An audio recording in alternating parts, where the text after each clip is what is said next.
Hi everyone, welcome to Saiman blogs. ఈరోజు coriander planting చేస్తున్నాను. ఇలా మట్టి చూసారు కదా, ఫుల్ గట్టిగా అయిపోయింది. దాన్ని కొంచెం ఏమంటారు కదిలిస్తున్నాను. సో దట్ స్మూత్గా ఉంటుంది, ఈజీగా మనకి మొలకొస్తుంది.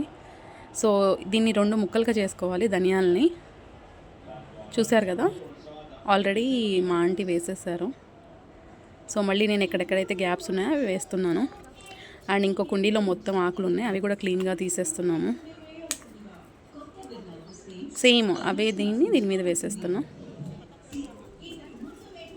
అస్సలు టైం దొరకట్లేదు, బట్ ఈరోజు సండే కాబట్టి సమ్హౌ టైం తీసాను.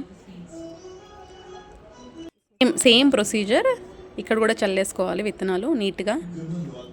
సో ఇక్కడ కూడా ఆంటీ మొత్తం గట్టిగా అయిపోయింది, బాగా తీస్తున్నారు. మట్టి లూజ్గా ఉంటేనే మనకి మొలకలు అనేవి ఈజీగా వస్తాయి. సో ఆంటీ ఇక్కడ అదే చేస్తున్నారు. అక్కడ దాంట్లో మనం ఉల్లిపాయలు పొట్టు ఇవన్నీ వేసాం. సో కైండ్ ఆఫ్ ఏమంటారు ఎరువులాగా. సో చల్లేసుకోవడమే.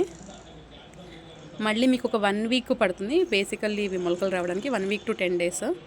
సో పైన ఏదైతే మనం వేసామో విత్తనాల మీద మళ్ళీ మట్టితో ఒక లేయర్ కవర్ చేసేస్తున్నాము కంప్లీట్గా. సో మొత్తం 3 కుండీల్లో వేసాము, ఒకటి చిన్నది, 2 పెద్ద కుండీస్.